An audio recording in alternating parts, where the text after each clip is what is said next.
Oke, baik. Apakah sudah terlihat bentuknya? Sudah Zam. Oke, baik. Pertama-tama saya buka dulu. Baik, untuk kali ini kita akan melakukan DATS mengenai pengendalian proses. Di sini saya fokus dari DATS-nya sendiri itu saya membahas soal-soal UTS, khususnya yang tahun lalu ya. Bukan tahun lalu sih, ya, angkatan yang lalu. Oke, langsung aja ya. Oke, kalau di semester lalu itu saya kurang tahu ya apakah ininya UTS-nya itu sama Pak Heri juga atau cuman Bu Nufus doang gitu. Tapi kalau dari dilihatnya sih emang sepertinya hanya Bu Nufus. Kalau dilihat dari soalnya yang tanda tangan. Oke, jadi yang pertama itu soalnya itu beberapa jenis pengendalian proses yang umum digunakan adalah menggunakan metode open loop controller, closed loop controller, dan cascade loop controller. Jelaskan dan gambarkan secara detail tentang cascade loop controller gitu. Oke, sebelum saya bahas cascade loop controller, saya ingin membahas kembali apa itu open loop control system dan closed loop control system. Mungkin kalian udah pernah nge-review juga ya waktu pas praktikum Pengpro sebelum-sebelumnya. Jadi kalau open loop control system itu biasanya sistemnya itu hanya berfokus pada variabel inputnya gitu, tanpa dia mengecek kembali apakah variabel outputnya itu sudah sesuai dengan set point atau tidak. Jadi misal dia setting suhu di input 30 derajat Celcius, dia hanya fokus ya udah gitu kan, sudah setting pas inputnya hanya sampai 30 derajat Celcius, tapi dia nggak memperhatikan apakah yang keluar ini masih 30 derajat Celcius atau berubah. Itu namanya open loop control system. Sedangkan kalau closed loop control system, dia berfokus pada variable outputnya. Apakah variable outputnya ini sesuai dengan set point, yaitu 30 derajat Celcius misalnya, atau justru berubah, misalnya naik jadi 36 derajat Celcius gitu. Jadi nanti kalau closed loop itu biasanya ada sensor yang membantu untuk ngecek dan nantinya akan ada feedback dan perhitungan koreksi atau error gitu. Nah, nanti baru sistem itu akan membantu untuk menyesuaikan kembali tuh apakah variabel outputnya itu sudah sesuai dengan set point atau tidak gitu. Nah, sedangkan untuk cascade loop itu dia campuran, jadi gabungan antara baik yang open loop dan yang closed loop gitu. Jadi dia itu ada dua loopnya, yang bagian inner dan yang bagian outer loopnya. Nah, yang inner loop itu dia lebih mengontrol pada variabel proses yang utama. Misal dia fokusnya pada suhu, berarti dia fokus terhadap suhunya. Sedangkan untuk yang outer loop itu dia berfokus pada mengontrol variabel sekunder atau variabel yang kedua. Biasanya itu kayak misalnya flow aliran gitu tuh. Jadi dia lebih ngontrolnya tuh dua gitu tuh. Langsung dua variabel primer dan variabel sekundernya gitu. Dilihat apakah variabel sekunder nih, misal yang outer loop itu apakah cepat berubah. Nah, biasanya itu kalau yang outer loop itu berhubungannya langsung ke aktuator. Nah, di sini kan ada banyak simbol nih, mungkin kalian masih awam gitu kan. Mungkin saya bantu jelasin. Nah, R ini itu set point utama. Nah, ini ada primary controller atau bahasanya itu pengendali utama gitu. Yang biasanya itu dia fokus pada perhitungan error. Nah, yang nanti dikaitkan dengan si Y. Y ini sinyal untuk set point inner loop-nya. Sinyal untuk inner loop yang ini. Sedangkan secondary controller atau PD itu dia mengendali yang variabel sekundernya. Nah, biasanya untuk sistem kontrol itu dia pakai proportional integral ya, atau PI. Ini PI, sama-sama PI biasanya. Nah, untuk yang G2S ini namanya apa ya? Sistem atau prosesnya. Jadi apa ya bahasanya itu equipment yang menjalankan suatu prosesnya G2 ini. Sedangkan untuk G3 G1 ya maksudnya. G1 itu merupakan proses primernya ya, yang outer loop plan. Yang biasanya itu dikontrolnya oleh primary. Primary itu yang ini, primary controller. Nah, sedangkan YS itu adalah output sistemnya atau variable output yang menjadi fokus utama. Apakah sudah sesuai dengan set point atau RS atau belum? Nah, bagaimana sih cara kerjanya cascade loop controller ini? Itu kan. Nah, biasanya itu dari set point itu dia langsung memberikan apa namanya nilai yang diinginkan kepada controller utama atau primary controller atau yang biasanya itu disebut dengan master controller. Baru nanti master controller ini atau primary itu menghasilkan output awal lah istilahnya yang biasa digunakan sebagai set point yang kedua. Jadi nanti si primary controller ini dia menghasilkan set point kedua. Ini set point pertama yang utama. Nah, masuk sini keluar lagi ada set point kedua. Nah, setelah itu dari set point kedua ini dia masuk ke secondary controller. Nah, di secondary controller atau controller yang kedua itu dia akan mengatur si aktuator agar sesuai dengan set point dari controller utama.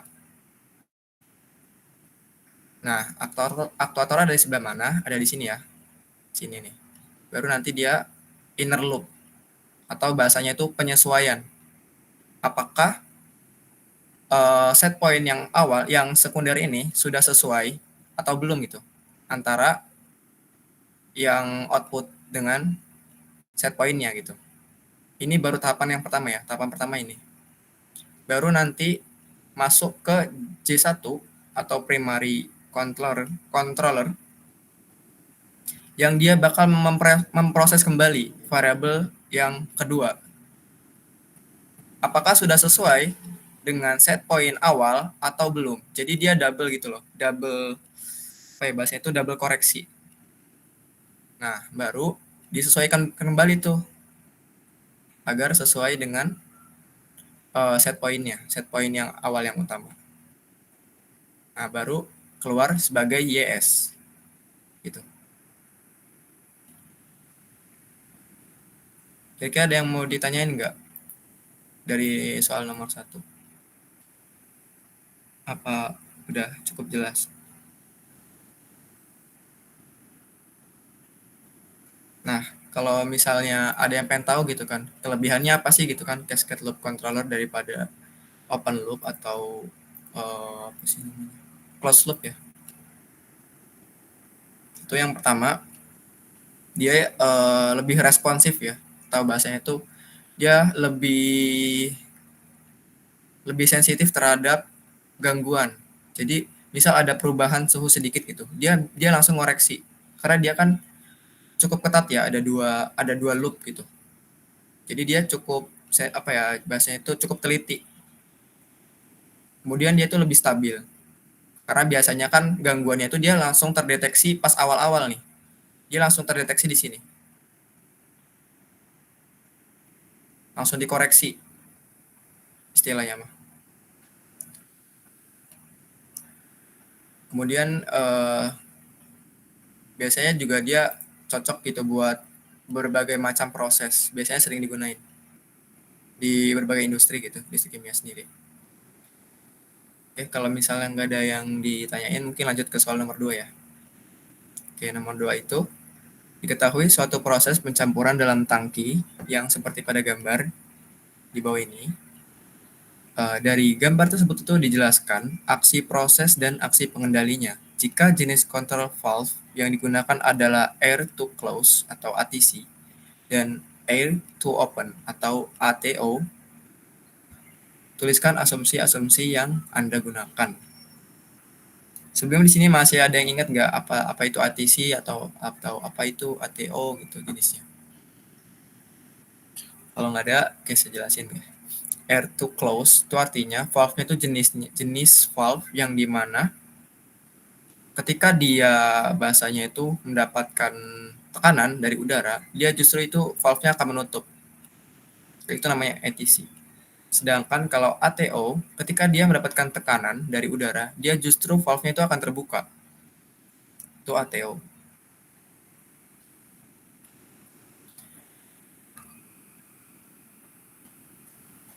Nah, oke. Kita lanjut ke soalnya. Oke. Kita pertama tuliskan dulu asumsinya itu bagaimana sih asumsi yang perlu untuk dituliskan dari soal nomor 2 ini. Yang pertama asumsinya proses dalam pencampuran antara diluen itu pelarut ya, dan konsentrat atau bahasanya itu si zat ya, zat utama yang akan dicampurkan. Itu asumsinya well mix atau artinya tercampur secara sempurna. Itu asumsi pertama. Asumsi yang kedua, diluen atau pelarut dan konsentrat atau zat yang akan dicampurkan ini itu murni. Artinya apa? Dia itu merata dari setiap bagiannya. Jadi tidak ada tuh bagian-bagian yang dimana misal di bagian permukaan dia konsentrasinya 100 ppm misal. Tapi di bagian tengah justru dia konsentrasinya 90 ppm. Itu namanya tidak merata ya. Sedangkan ini kita asumsikan kalau semua itu merata. Kemudian kondisinya itu steady state atau tidak terpengaruh waktu. Artinya apa? Meskipun pada apa ya? Pada waktu keberapapun itu tetap tetap dinilai awal. Misalnya awalnya 100 ppm. 1 jam kemudian itu tetap 100 ppm gitu. Jadi dia tidak berpengaruh terhadap waktu. Jadi tetap sama gitu antara pada waktu ke satu dengan pada waktu kedua itu tetap sama. Itu namanya steady state. Nah, setelah kita tuliskan asumsi-asumsinya, kita jelaskan tadi itu apa ya awal-awal. Aksi proses ya. Oke, aksi proses. Dari ATC dan juga ATO ya, atau air to open. Oke.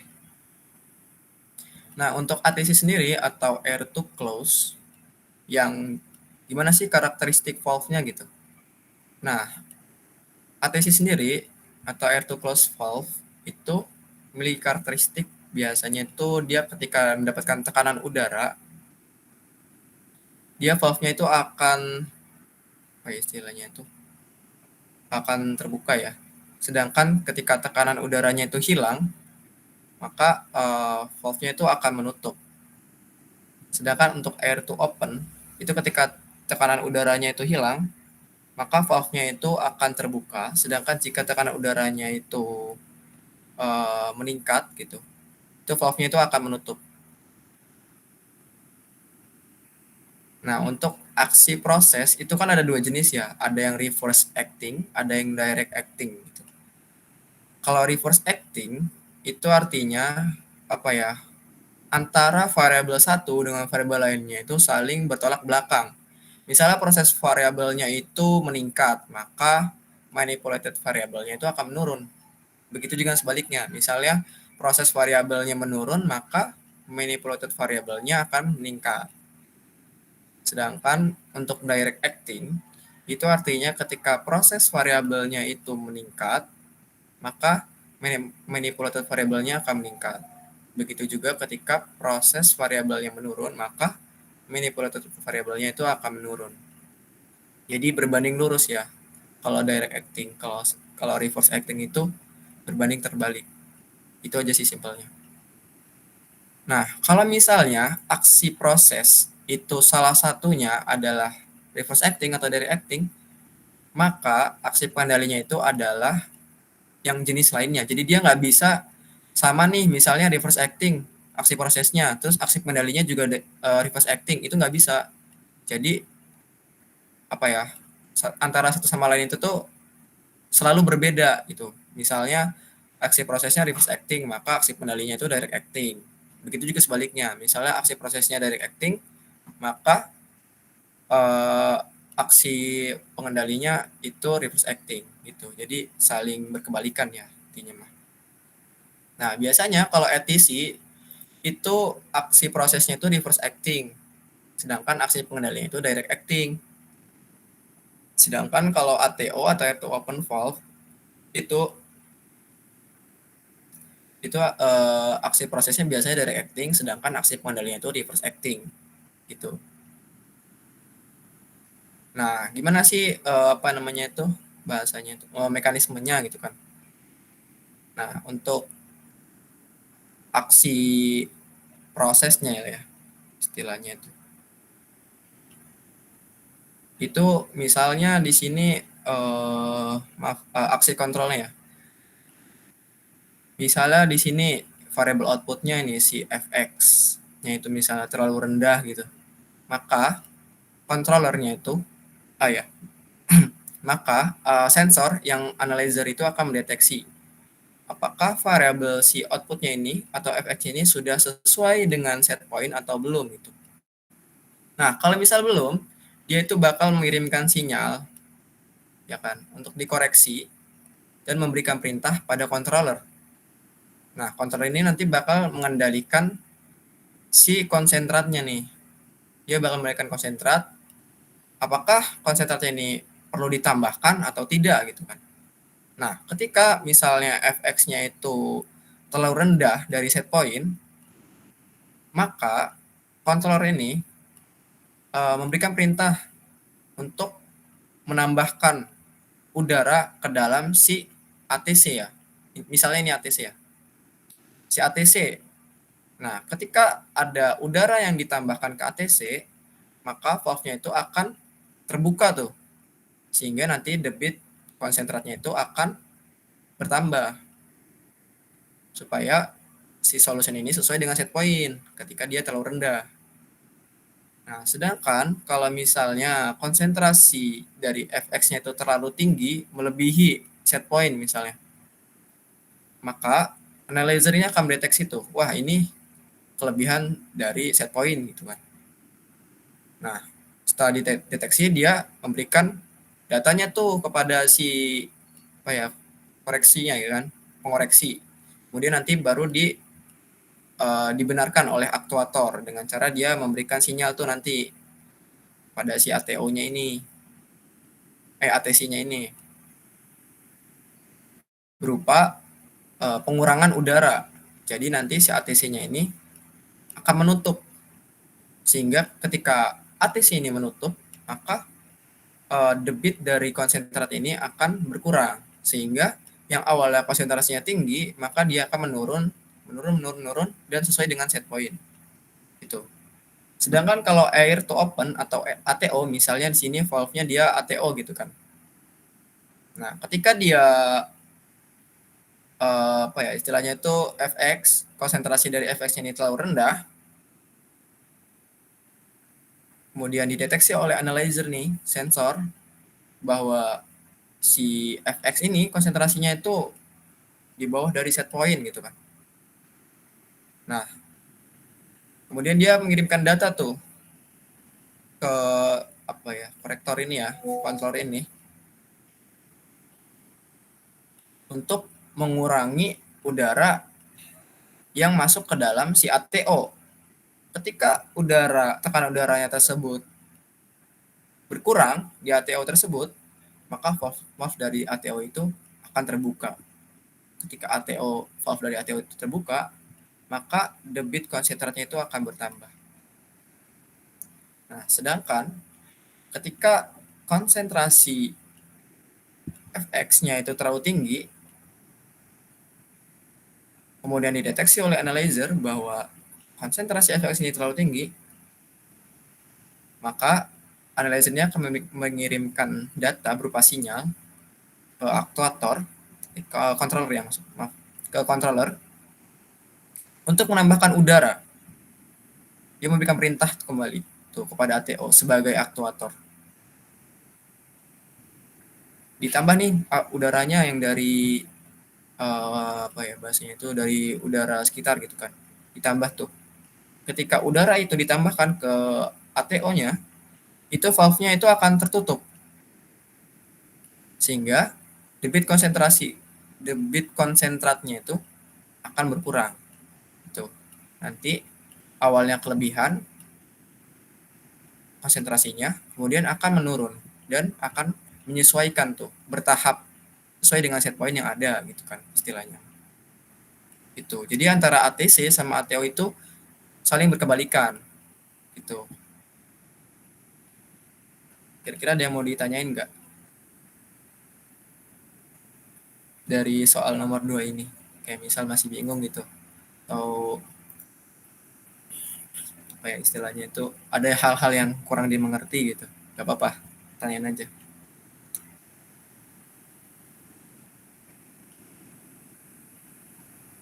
Oke, kayaknya nggak ada ya. Oke, soal nomor 3 ya. Soal nomor 3. Diketahui suatu proses pencampuran yang ada pada gambar di bawah ini mungkin mirip-mirip ini ya, mirip-mirip TRK2 ya. Kan pernah ada tuh soalnya ya, yang di TRK2. Mungkin beda konsep aja sih. Beda, tapi kurang lebih sama lah ya. Waktu itu kan soal CSTR ya, kalau salah CSTR seri.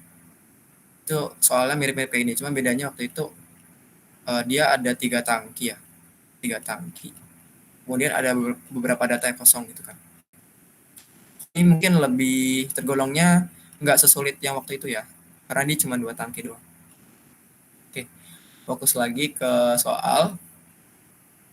Itu pada gambar di bawah ini kayak si reaktor ya, Chester juga. Nah, feed yang masuk itu konsentrasi awalnya adalah 3 gram per liter. Kemudian flow rate ya, volumetric rate ya, atau laju alir volumenya itu 10 galon per menit. Kemudian T1-nya itu 25 derajat Celcius. Nah, untuk aliran kedua yang masuk ke dalam ini apa ya, reaktor apa tangki ya? Anggap aja tangki lah ya. Tangki. Konsentrasi awalnya dia 60 gram per feet pangkat 3 atau kubik. Kemudian V2-nya itu 8 galon per menit. Dan T2-nya itu 55 derajat Celcius. Itu dimasukkan ke dalam tangki pertama, kemudian diaduk. Kemudian dia menghasilkan apa ya bahas istilahnya itu, flow atau aliran ketiga. Itu konsentrasi ketiganya tidak diketahui. Sedangkan volumetric flow atau laju alir volume itu 30 liter per menit. Nah, tapi T3-nya dia tidak diketahui nih. Nah, yang ketiga ada apa istilahnya?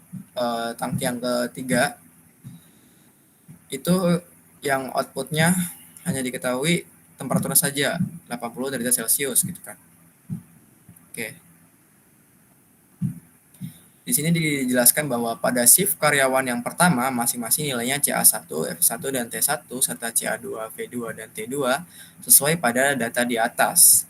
Pada saat pergantian shift karyawan yang bertugas membaca prosedur pada nilai konsentrasi menjadi CA1 sama dengan 60 gram per feet pangkat 3 dan CA2 sama dengan 3 gram per liter. Dia ternyata yang shift 2 ini dia kesalahan membaca data gitu kan, terbalik membaca data konsentrasinya. Berdasarkan data tersebut, tentukan A nilai konsentrasi pada CA3 pada shift pertama Dan pada shift kedua, jadi ada 2 shift kan. Yang pertama dia memasukkan datanya benar gitu kan. Kemudian pada shift kedua dia memasukkan datanya salah nih, terbalik membaca data konsentrasinya gitu kan. Kira-kira berapa tuh antara CA3 yang memang shift pertama sama yang kedua? Kemudian kira-kira berapa sih besar nilai T3 pada shift pertama? Kan pada shift pertama itu kira-kira T3-nya nilainya berapa tuh? Yang ini. Berarti bagian ini nggak dihitung kan? Kita fokus di sini nih. Berarti ini otomatis diabaikan karena ini tidak berpengaruh. Kita fokus di sini. Berarti kan fokusnya ada di variabel atas nih, variabel yang CA1 sama CA2. Yang ini ya istilahnya mah data-data inilah, data-data ya mungkin kalau kalian ingin berkreasi kan gitu kan pakai data ini gitu kan istilahnya. Oke. Oke, pertama tuliskan dulu apa perlu yang perlu untuk diketahui gitu kan.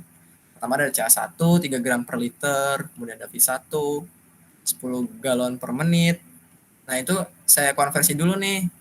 Jadi liter per menit, jadi 37,8541. Tinggal dibagi aja tuh sama ini apa namanya nih. 1 galonnya itu kan 3,78541 liter. Nah, dibagi sama ini. Kan nilainya dapat. Maaf, dikali ya. Bukan dibagi, dikali. Oke. Kemudian T1-nya 25 derajat Celcius. Kemudian ada CA2 60 gram per feet kubik. Jadi konversi ke gram per liter itu sebesar 2,118 gram per liter. Kemudian untuk volume yang kedua 8 galon per menit dikonversi lagi ke liter per menit itu 30,283 liter per menit. Kemudian untuk T2-nya 55 derajat Celcius. Untuk volumetric flow-nya yang ketiga itu 30 liter per menit. T out-nya 80 derajat Celcius. Kemudian ada CA1 yang shift 2 yang salah. Ini saya kasih simbol W, singkatan dari prong ya, prong, tahu salah. Itu 60 gram per feet pangkat 3. Itu 2,118 gram per liter dan CA2 prongnya itu 3 gram per liter. Oke. Ini saya ngitung pakai Excel. Oke, ini saya udah ngitung. Nah, pertama kita mencari nih nilai CA3 pada kondisi steady state. Enggak, ini asumsi ya. Mencari nilai CA3. Ini kan perlu asumsi ya. Jadi istilahnya itu ini kan datanya masih kurang lengkap kan. Bisa aja dia kondisinya tidak tunak atau kondisinya tunak gitu kan. Oke lah, di sini karena biar perhitungannya lebih mudah, lebih favorit kita pakai steady state lah istilahnya kondisinya. Ini maksudnya nggak usah pakai kondisi ya, state kan kondisi. Steady state aja, steady state.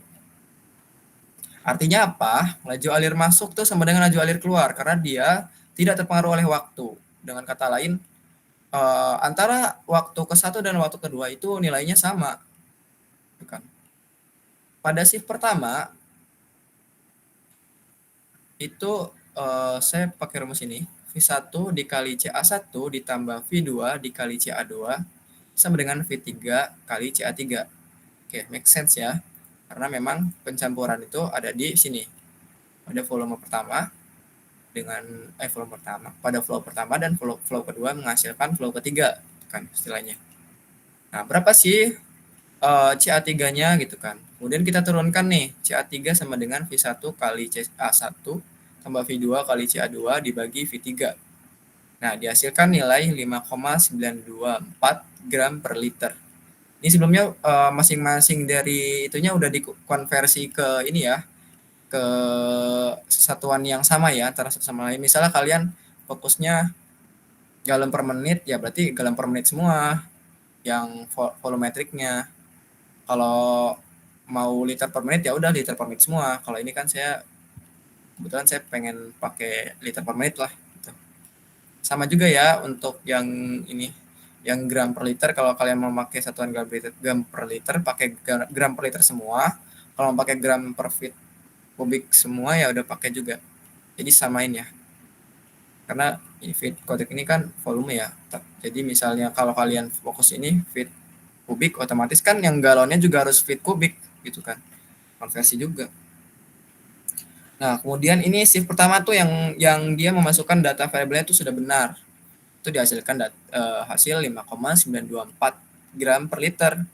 Sedangkan pada shift kedua, ketika dia memasukkan datanya itu salah, ya istilahnya dia misalnya konsentrasinya berbeda gitu kan, tadi kan udah jelasin tuh. Ternyata dia dia konsentrasi ketiganya itu 5,7 gram per liter, beda tipis lah ya. Tapi tetap aja salah sih. Nah, untuk rumusnya itu sama ya. Cuma nanti tinggal diganti aja yang awalnya V1 kali CA1 jadi V1 kali CA1W. V2 kali CA2-nya juga diganti yang W aja. Nah, kemudian mencari nilai T3. Ini saya asumsikan adiabatik ya, tidak ada panas lingkungan. Intinya tidak ada panas lingkungan yang masuk ataupun yang keluar. Jadi intinya stay di dalam gitu. Jadi yang panas di dalam ya panas dalam aja, nggak ada tuh yang keluar ataupun yang masuk. Jadi saya asumsikan kalau misalnya tidak ada yang mempengaruhi ini dari lingkungan luar. Oke, karena kita hanya difokuskan untuk menghitung yang benar, artinya yang shift pertama, jadi kita fokusnya di shift pertama aja. Nah, shift 1, V1 dikali T1 tambah V2 kali T2 sama dengan V1 tambah V2 kali T3. Rumus ini saya turunin dari rumus MCP delta T ya. MCP delta T itu kan M itu kan didapat nilai dari rho dikali apa itu? Iya, rho dikali CP ya. Karena ini kan cairannya sama semua kan. Cairannya kan sama nih antara satu sama lain ya. Campuran ini. Dan di sini juga nggak dikasih tahu kan cairannya apa. Ya, jadi saya asumsikan aja kalau misalnya cairannya sama, cuma beda konsentrasi aja gitu kan. Artinya kan saya bisa eliminasi tuh yang CP sama ininya sama rho-nya kan, sama densitasnya lah intinya. Jadi saya anggap kalau cairan satu sama cairan dua ini sama nih. Antara yang kedua yang dicampur ini saya anggap sama lah, karena dia nggak begitu spesifik kan dikasih taunya untuk CP sama ininya. Saya anggap sama lah. Nah, pakai rumus ini, karena eliminasi CP dan juga eliminasi dari rho, atau dengan kata lain eliminasi M atau massa, jadi kita cuma dapat V1 kali T1 kan, ya udah tinggal dimasukkan aja. V1 dikali T1 ditambah V2 kali T2 sama dengan V1 tambah V2 dikali T3. Kalau misalnya kalian bingung, kenapa nggak pakai V3 aja gitu kan, kenapa harus V1 ditambah V2? Nah, kita lihat lagi, kalau fokus utama itu bukan dari keluaran, tapi dari proses pencampuran. Fokus utama dari T3 itu bukan berkaitan sama V3-nya atau hasil keluarannya, tetapi proses pencampurannya itu kira-kira T-nya berapa gitu kan. Jadi nggak ada kaitannya sama V3-nya, tapi kaitannya ada pada V2 dan V1-nya. Itu. Karena kan temperatur itu kan kaitannya sama ini ya, sama massa dan volume ya. Itu kan intinya kalau misalnya masanya berbeda, otomatis temperaturnya juga dia akan berbeda juga tuh. Nah, setelah itu diturunkan dihasilkan rumusnya sebagai berikut. T3 sama dengan V1 kali T1 ditambah V2 kali T2 per V1 tambah V2. Dihasilkan temperatur yang ketiga itu 38,33 derajat Celcius gitu. Ya. Di sini 55 derajat Celcius, di sini 25 derajat Celcius. Otomatis temperatur 3 ini kan nggak mungkin nih ngelebihin temperatur T2 ataupun lebih rendah daripada temperatur T1. Otomatis temperaturnya kan di tengah-tengah kan antara 25 sampai 55 kan gitu kan. Antaranya ya udah, berarti 38,33 itu kan masih dalam rentang T1 dan masih dalam rentang T2. Oke lah, jadi make sense ya. Oke, kira-kira ada yang mau ditanyain nggak dari soal nomor 3? Barangkali ada yang bingung. Atau misalnya punya pendapat pribadi deh, boleh, nggak apa-apa. Kan sama-sama belajar gitu kan. Mungkin bisa aja saya salah gitu kan, bisa aja kalian benar. Sama-sama belajar aja. Kira-kira ada yang mau ditanyain nggak? Soal udah selesai nih. Soalnya cuma 3 soal doang kan. Ya udah 3 soal gitu. Soalnya emang kebanyakan yang pro kan dia fokusnya di ini ya, kayak studi kasus lah istilahnya. Kayak begini nih, studi kasus. Kalau ATC gimana, kalau ATO gimana gitu kan. Kebanyakan kayak gitu.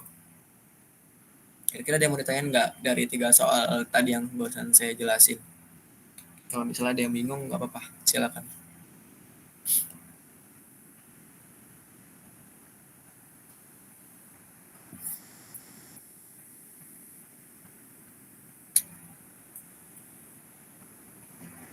Saya tunggu sampai jam 13.45 ya. Kalau misalnya nggak ada yang nanya, oke. Saya cukupkan barangkali nanti.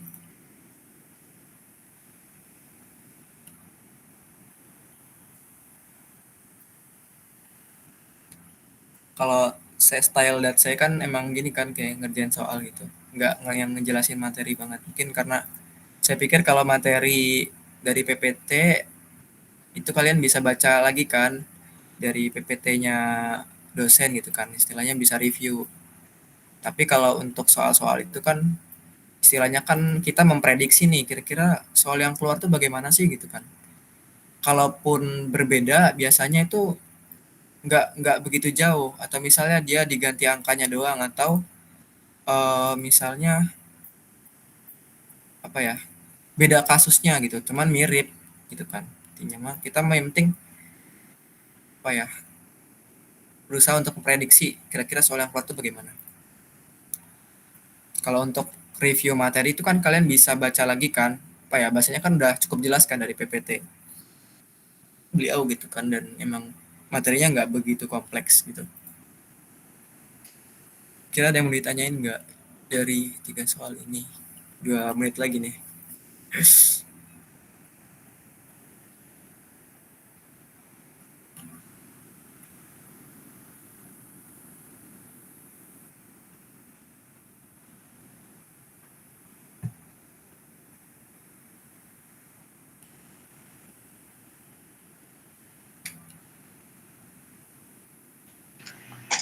Dari gue cukup jam.